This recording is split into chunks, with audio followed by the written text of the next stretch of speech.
मेरे प्रिय दर्शकों नमस्कार। प्रिय दर्शकों ऋषि ज्योतिष में आपका स्वागत है। सबसे पहले आगे बढ़ने से पहले मैं आपको दिल से धन्यवाद दूं कि आप मेरे वीडियो बड़ी उत्साह से देख रहे हैं। दर्शकों, जैसा कि आपको मालूम है, मैं आपके द्वारा दी हुई कुंडली जो आपके परेशानी आ रही है उनके ऊपर वीडियो बना करके आपका मार्गदर्शन करता हूं।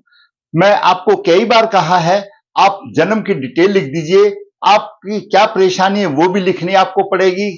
क्या जन्म तारीख है, किस समय पैदा हुए, कहां हुए, वो सब लिखना पड़ेगा। पीछे कमेंट्स में कुछ लोगों ने आपको क्या प्रॉब्लम आई लिखी नहीं है, तो उनका मैं नंबर कैसे लगा सकता हूं। तो आप अपनी परेशानी जरूर लिखिए, क्योंकि कुंडली में बहुत सारे योग होते हैं, सब पर विचार विमर्श करना, सबका मार्गदर्शन करना यह संभव नहीं है। वो तो हम कुंडली में ही करते हैं। जो आपको बड़ी से बड़ी कोई खास प्रॉब्लम आ रही है वो आप मेरे को बताइए, कैसे भी बताइए, मैं उसी के ऊपर वीडियो बना करके आपका मार्गदर्शन करूंगा। आज एक नवयुग की कुंडली जिसकी की आयु लगभग 37 साल की हो गई है या होने जा रही है, उसकी कुंडली में विचार करेंगे ग्रहों का खेल किस तरह से करता है। अच्छी शिक्षा प्राप्त होने के बाद भी अभी तक व्यवसाय नहीं मिला, क्यों? भाग्य साथ नहीं दे रहा। और दूसरी बात, दुनिया भर की बातें सुननी पड़ती हैं। पत्नी बोलती है मां के सिकाए में रहता है, सास बोलती है मां का मानता है, मां बोलती है सास का मानता है, पत्नी का मानता है। बेचारा करे तो करे क्या, किसको किसको क्या जवाब दे, क्योंकि उसके ग्रह दोष ही ऐसे हैं। तो उसको सब ये बातें सुननी पड़ती है और शांत हो जाता है। क्या करे? बड़ी समस्या की बात है। आपने भी सामाजिक जीवन में देखा होगा, तो समस्याएं तो आती हैं। तो विचार करते हैं उसके क्या ग्रह योग हैं, किस ग्रह योग से वो परेशान है। 37 साल की आयु में भी अच्छा पढ़ा लिखा, अभी तक उसको नौकरी भी नहीं मिली और उसके ग्रह योग क्या कहते हैं। कहीं ना कहीं कुछ तो प्रॉब्लम है। तो आइए विचार करेंगे उसे क्या है। ये कुंडली का खाका 12 भाव है। लगन लग्नेश का प्रतिनिधि करता है, द्वितीय भाव धन का, तृतीय पराक्रम का, चतुर्थ भाव मां का, सुख का, घरेलू सुख साधन का, पंचम भाव शिक्षा बुद्धि विवेक का, छठा भाव रोग शत्रु और ऋण का भाव है, सप्तम भाव जीवन साथी का और व्यवसाय का भाव है, अष्टम भाव आयु और कष्ट का भाव है, नवम भाव भाग्य भाव है, जो कि पूर्व जन्म के कर्मों के आधार पर बनता है। हमने पहले भी बताया है कि नवम भाव जो कर्म आपने पूर्व जन्म किए उसके प्रतिफल में नवम भाव की स्थिति बनती है। पंचम भाव जो कर्म आपके अधूरे रह गए उनके हिसाब से बनती है। और लगन और पंचम भाव और ये नवम भाव, ये धर्म त्रिकोण है। दसम भाव शीर्ष ऊंचाई पर ले जाने वाला भाव है, व्यवसाय में प्रतिष्ठा पिता के सुख का भाव है। एकादश भाव आयु का, सोसाइटी का, बड़े भाई का भाव है। द्वादश भाव तीर्थ भाव है, सहवास सुख का भाव है, किसी पर का दंड और विदेश का भी भाव है। ये मोटे तौर पर सबको मालूम होना चाहिए। दर्शकों, आज बात करेंगे, ग्रहों का खेल है परंतु बदनाम कोई दूसरा है। कर तो ग्रह रहे हैं और बदनामी कहीं उसकी पत्नी को मिलती है, तो कहीं उसकी सास को मिलती है, कहीं उसकी मां के जुम्मे में ठहराई जाती है। करे तो करे क्या, बात भी सही है। दूसरा, व्यवसाय नहीं, भाग्य साथ नहीं देता। बेचारे के पास व्यवसाय नहीं है, भाग्य भी साथ नहीं देता। वो तो अच्छा है, अब उसकी पत्नी सरकारी नौकरी में है, उसका काम चल रहा है जैसे तैसे। आइए बात करते हैं आगे ग्रह की स्थिति क्या बनती है। 25/8/1987 का जन्म, शुक्ल पक्ष 2 पूर्व फाल्गुनी नक्षत्र 3 पूर्व फाल्गुनी नक्षत्र के स्वामी शुक्र हैं और मंगलवार को जातक पैदा हुआ। जन्म के समय पे मीन राशि लगन उदय हुआ। मीन राशि के 23 डिग्री, राहु 10 डिग्री लेकर के बलवान है। राहु यहां पर स्थिर जाति में है और स्थिर जाति में राहु होता है तो संभवतः अगर और कोई अशुभ योग ना हो तो एक ही शादी कराता है, और पुरुष जाति में हो तो 2 संभवताएं बन जाती हैं। द्वितीय भाव में लग्नेश गुरु 5 डिग्री 59 मिनट लेकर के विराजमान है। छठे भाव में 5 ग्रह हैं। सूर्य अपनी राशि में 8 डिग्री 12 मिनट लेकर के, मंगल 8 डिग्री 6 मिनट लेकर के, चंद्रमा 20 डिग्री 56, बुध 13 डिग्री 52 और शुक्र 8 52। मंगल शुक्र और बुध अस्त है सूर्य से, चंद्रमा अस्त नहीं है। तो यहां पर चंद्रमा और गुरु का योग है और गुरु की पंचम दृष्टि है। इन सभी ग्रहों के ऊपर गुरु की लगभग पंचम दृष्टि आ रही है। यहां पर जातक का बचाव हो जाता है, क्योंकि एक तो अस्त है और आगे देखेंगे दूसरा भी ग्रह प्रभाव दे रहा है, तो दिक्कत वाली बात आ जाती है। भाग्य भाव 9 भाव में शनि शत्रु राशि में है। और राहु लगन में हो गया। राहु की सीधी दृष्टि नवम भाव पर है, तो नवम भाव में वृश्चिक राशि और उसमें राहु और शनि का प्रभाव, भाग्य की तो ऐसी तैसी हो गई, भाग्य की हानि हो गई, धर्म की हानि हो गई, किसी चीज को नहीं मानता, ये बात आ गई। और जैसा कि हमारा ज्योतिष शास्त्र बताता है, जिस भाव पर, जिस पर भी, चाहे भाग्य भाव हो या लगन हो, कैसे भी हो, 36 या 42 साल के बाद उसको परेशानियों के बाद उन्नति होगी, होती तो जरूर है उन्नति, क्योंकि ये राहु केतु और शनि ये देर से भाग्य को जागृत करते हैं, भाग्य जागने में देरी होगी। दर्शकों, सूल योग है। सूल योग कब बनता है? समस्त 7 ग्रह अगर 3 भावों में हो तो सूल योग बनता है। शनि एक भाव में, 5 ग्रह एक भाव में, तो 3 ग्रह 7 भाव में हो गए, सूल योग बनता। सूल योग में जो पैदा होने वाला जातक, उसका दिमाग तो तेज होगा पर आलसी भी होगा, निर्धन भी होगा, हिंसक प्रवृत्ति का होगा, जिद्दी भी होगा और समाज में बहिष्कृत होगा। समाज वाले ऐसे बहिष्कृत, ऐसे सोचेंगे, उसके आंख में लगेगा यार इसको छोड़ो, इससे बात क्या करना, इसका तो दिमाग ही ऐसा ही है। शूर होगा, युद्ध में विजयी के कारण विख्यात भी होगा। हिंसक होगा तो बलवान भी होगा, सूर्य हो गया, कहीं भी अड़ा दो ऐसे उल्टी जगह पर वो काम भी करने वाला होगा। उसके बाद भाग्य भाव पर शनि और राहु का प्रभाव, भाग्य भाव पर शनि और राहु का प्रभाव है, भाग्य की हानि होगी। भाग्य मंगल अस्त है, भाग्य का स्वामी और द्वितीय भाव का स्वामी मंगल अस्त भी है और सूर्य शनि की दशम दृष्टि भी है। हो गया ना बेड़ा गर्क, यानी मंगल एक तो अस्त हो गया और दूसरा शनि से भी प्रभावित हो गया। ये जितने भी ग्रह हैं, मंगल भी अस्त है, शुक्र भी अस्त है, बुध भी अस्त है, ये सूर्य से अस्त भी है और शनि की दशम दृष्टि में भी आ रहे हैं।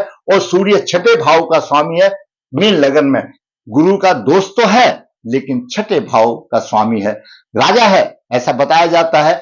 ग्रह दोष 6ठे भाव का दोष नहीं लगता, लेकिन बलवान है, 6ठे भाव का स्वामी 6ठे भाव में है, बलवान भी है। और गुरु की पंचम दृष्टि है, यहां पर थोड़ी सी राहत दे रही है बस, ओनली। मीन लगन वाले के स्वामी गुरुदेव होता है, हम हमेशा बताते हैं, ऐसा पढ़ा लिखा होगा, दिमागदार होगा, लेकिन जब राहु शनि बैठ गया तो फिर कहां से होगा। वैसे साधारण तौर पर आत्मविश्वासी होते हैं, धनी होते हैं, इनका व्यवहार अच्छा होता है।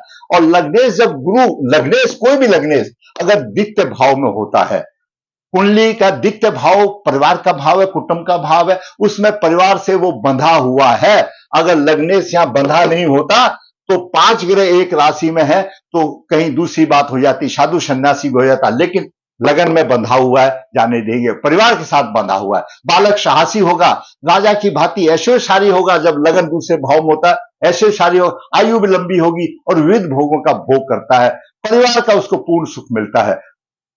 गुरु और चंद्रमा का नव पंचम योग बन रहा है, जहां पर जातक को राहत मिल रही है। सूर्य, चंद्रमा और ये पांचों ग्रह को गुरु पंचम दृष्टि से देख रहा है। एकांत, सूर्य को जब दृष्टि डालता है तो एकांत प्रिय पसंद है, बुद्धिमान भी है, परोपकारी भी होगा। और चंद्रमा को देखता है, ज्ञानी बनाता है, गुणों से भरपूर बनाता है। मंगल साहसी बनाता है और बुध विज्ञानी होता है। शुक्र अच्छी सवारी, नौकर चाकर और अच्छा जीवन साथी भी देता है। ये गुरु का प्रभाव है इन पर, क्योंकि अस्त है लेकिन उनका अस्तित्व तो है, प्रभावहीन है मान लिया, लेकिन थोड़ा सा तो है। तो उस जातक को शुक्र पर गुरु की दृष्टि है तो अच्छा जीवन साथी देता है, जो उसके साथ वो कोऑपरेट नहीं करता लेकिन वो कोऑपरेट करके चलती है, उसका ऐसे जीवन होता है।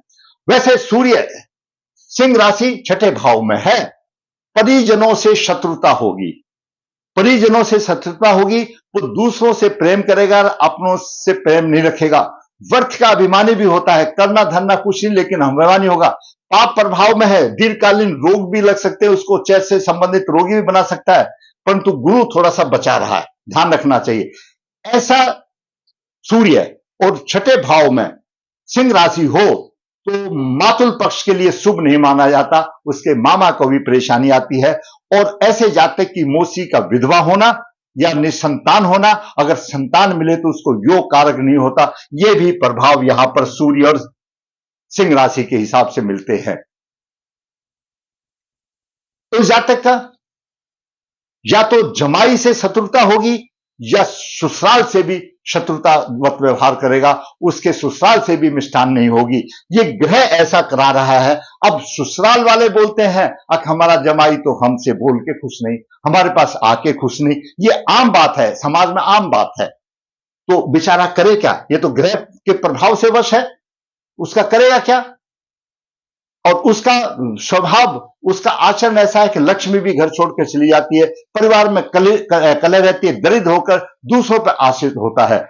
थोड़ा गुरु का प्रभाव है, थोड़ा चाहते हैं दूसरों, मतलब ऐसा जातक पत्नी के ऊपर आश्रित रहता है। और कौन सहारा देगा भाई? पत्नी देगी। खुद का उसका कुछ बनाया हुआ नहीं मिलता, पत्नी पर आश्रित होता है। चंद्रमा की बात करें तो चंद्रमा छठे भाव में मामा पक्ष में थोड़ी सी राहत दे देता है, मां का पक्ष थोड़ा सा ठीक होता है क्योंकि गुरु देख रहा है, इस वजह से। मंगल की बात करें, मंगल धन का स्वामी, भाग का स्वामी, अस्त हो गया, शनि से पीड़ित हो गया, भाग्य तो बिल्कुल गया काम से। भाग तो लेट से जागेगा, जब राहु और शनि जगाएंगे तब जागेगा। 35, 36, 42 साल तक भी हो जाते हैं, ऐसा हो जाता है। अब बात करें शनि की, यहां पर ये 4 ग्रह योग बन रहा है, गुरु की दृष्टि है, उसमें इसको थोड़ा सा राहत तो मिलेगी। अगर गुरु लगने से नहीं देखता तो ज्यादा परेशानी आती। बीच में मनमुटाव वाले भी बात हो सकती है पत्नी से, लेकिन इस जातक ने पितृदोष का निवारण कर दिया। इस जातक ने जो ये ग्रह दोष आए, किस वजह से आए, उसका इसने उपाय कर दिया। अपने पूर्व जन्म को जो अशुभ कर्मों थे उसके निमित्त इसने कर दिया। लेकिन कारत्व कर्म कौन करेगा? जो आगे उनके तो कर्म करना पड़ेगा ना। यहां शनि का उपाय करना पड़ेगा, राहु का भी उपाय करना पड़ेगा और सूर्य को विधिवत जल देना पड़ेगा। तो पितृदोष का मतलब है पूर्व जन्म के जो उसने अशुभ कर्म किए थे, जिसकी वजह से दोष आ गए, उन कर्मों का उसने प्रायश्चित कर दिया। अब जो ग्रह की अशुभ स्थिति आ गई तो उसको उसी के हिसाब से कारत्व कर्म भी करने पड़ेंगे। अगर सूर्य ने अस्त कर रखा है तो सूर्य को विधिवत जल भी देना पड़ेगा, हमेशा फायदा मिलेगा। और शनि की भी उपासना करनी पड़ेगी किसी ना किसी रूप में, राहु को भी मानना पड़ेगा, पितरों को कभी नहीं छोड़ा जा सकता। भाग्य में कठिनाई होगी क्योंकि शनि भी यहां पर है, राहु का ही प्रभाव है, भाग्य में कठिनाई होगी। लेकिन शनि तीसरी दृष्टि से आमदनी के भाव को देख रहा है, आमदनी अच्छी होगी। देगा कब शनि देव का एक नियम है, वो नाप तोल करके जब सोने को खूब पंगला के चमका देगा उसके बाद देगा। और ऐसे जातक का 36 या 42वें वर्ष भाग खुलता है। क्यों? राहु भी देख रहा है। वारे किनारे होंगे, ऐसी बात नहीं होंगे, वो समय आएगा तब होंगे। सप्तम दृष्टि से यहां पर देख रहा है, भाई बहन का सुख नहीं मिलेगा। और 10वें भाव से शनि यहां पर सूर्य को भी पीड़ित कर रहा है, पितृदोष हो रहा है। और जितने भी अस्त हैं उन पर ही प्रभाव है, सूर्य का भी प्रभाव है और ऊपर से शनि का भी शुभ प्रभाव हो गया, दोनों का हो गया। शनि एकारक है, सूर्य दोस्त तो है, मित्र तो है गुरु का, लेकिन है तो छठे भाव का स्वामी, तो अपना प्रभाव तो दिखाएगा। तो कहां से होगा? ये बात रही शिक्षा संतान में परेशानी वाली बात आ गई। अब बात करें राहु की, राहु लगन भाव में है, स्वास्थ्य कमजोर होगा, विशेष युक्ति द्वारा अपने सम्मान की प्राप्ति करेगा। मन के भीतर अपने छुपा के रखता है, किसी के सामने उजागर नहीं करता, किसी को बताता नहीं, परिश्रम में कठिनाई से विजय भी प्राप्त करता है, जीवन को उन्नत की तरफ ले जाने की कोशिश करता है। लेकिन वही है कि अपने मन की बात किसी को नहीं बताता, अपने मन के अंदर ही खा जाता है। और ऐसे में पत्नी भी बोलेगी हमको कुछ नहीं बता रहा, माता ही बोलेगी हमारा बेटा गुमसुम रहता है, कुछ नहीं बता रहा। तो ये सारी समस्याएं आती है। दोस्त तो ग्रह दे रहा है, नाम उनका हो रहा है हमारा बेटा, वो तो ग्रहों का प्रभाव है। इस तरह से ये ऐसा हो जाता है, अशांति का वातावरण रहता है, भाग उदय में परेशानी आती है, राहु दे रहा। अब बात करें केतु की, केतु सप्तम भाव में, स्त्री और व्यवसाय के पक्ष में अशांति होगी, परंतु फिर भी अपनी पत्नी से खुश भी रहेगा। यहां पर केतु क्योंकि कन्या राशि में है और राहु भी कन्या राशि को देख रहा है, पत्नी से मनमुटाव भी रहेगा लेकिन पत्नी से खुश भी बहुत रहेगा। ऐसा वो बोलते हैं कि क्या कहावत है, मैं आपको बताऊं। और जिसके दांत बड़े बड़े होते हैं ना, तो एक नॉर्दर्न साइड में कहावत है, और जिसके दांत बड़े हो तो उसको बोलते हैं दातवा।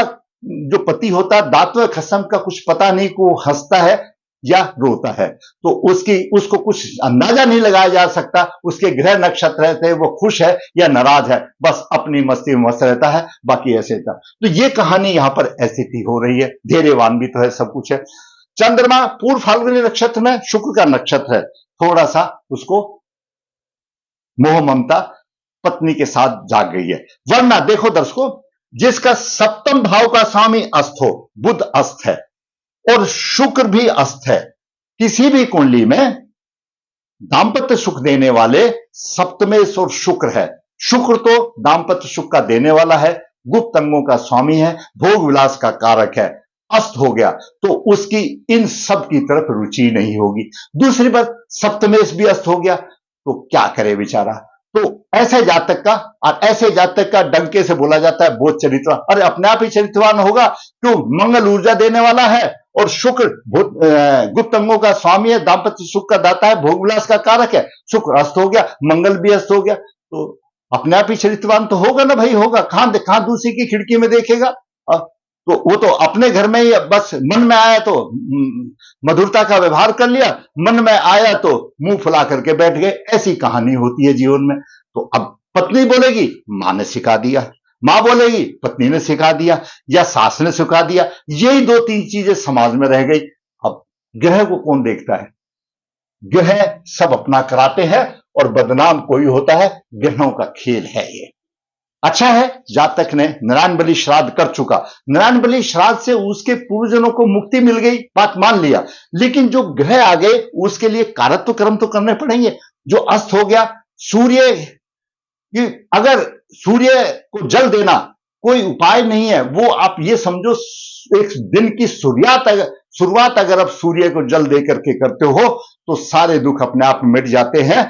और हमारे इसमें मुस्लिम समुदाय में भी यह बताया गया है, जो भाई सुबह की नमाज अदा करता है तो भगवान भी उसको रिज़्क रोटी बांटता है। तो सबसे महत्वपूर्ण है सुबह सूर्य उदय होते हुए के उदय देना, तो सूर्य को अर्घ देना। अर्घ देने से ये सारे ऊपर प्रभावी हो जाएगी। और शनि और राहु का उपाय करना, मैं कहता हूं उसकी राहत बड़ी आसान होगी। थोड़े इस दिन की बात हो रहा है, अपना उपाय करके जमा कर रखे, उसको फल मिलेगा, अवश्य मिलेगा। मिला भी है, नहीं है तो देखिए शुक्र बहुत कोमल ग्रह है, सूर्य से पिघला जाता है, अस्त है, सप्तमेश भी अस्त है, कहीं ना कहीं तिगड़मबाजी हो गई होती। लेकिन पत्नी उसको समझदार मिली है। क्यों मिली है समझदार? कि गुरु देख रहा है शुक्र को, शुक्र पत्नी भी अच्छी है और चंद्रमा शुक्र के नक्षत्र में है, उसकी वजह से उसका पति का दोनों का एक थोड़ा सा मधुर व्यवहार चल रहा है। वो एक अलग बात है, सुबह गुस्सा हुए तो शाम को हो गए। झगड़ा नहीं कह सकते उसको, मतलब मधुरता की कमी रहती है कहीं ना कहीं। अपनी जगह पत्नी भी ठीक है और लड़का भी ठीक है, जो जातक भी ठीक है, अपनी जगह मां भी ठीक है, अपनी जगह ससुराल वाले भी ठीक है। लेकिन कमी है तो यहां इस ग्रह में है जो दे रहा है। बालक का क्या कसूर है? उसका उपाय करना चाहिए। व्यवसाय भी मिलेगा, ऐसी बात नहीं है। अभी देखिए मंगल की महादशा 1900 खत्म होगी, राहु की महादशा चल रही है। इसी में ऐसा नहीं है कि महादशा पूरी खराब होती है, कोई अंतरदशा भी अच्छी आएगी तो उसको टकदेशी मिल जाएगा। लेकिन ज्योतिष का एक नियम है, अगर 9 भाव में राहु शनि का प्रभाव हो तो भाग्य उदय होने में देरी आती है, 42 साल भी लग जाते हैं।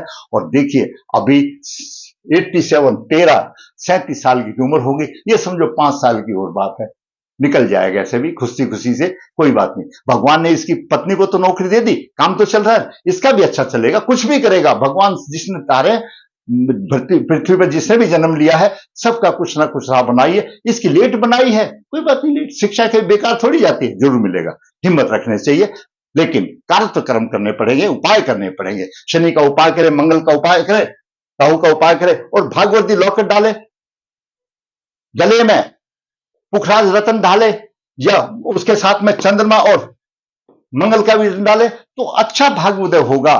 सूर्य को जल देना ना भूले, सूर्य को जल दे, शनिवार की उपासना करे, पीपल को जल दे, ये सारे छोटे मोटे उपाय करे। और उपाय करने से आपके शुभ कामों की तह लग जाती है। और जब समय आएगा वो सारे शुभ काम आपको इस तरह से हवा में ऊंचाई पर ले जाएंगे, आपके वल्ले वल्ले हो जाएंगे।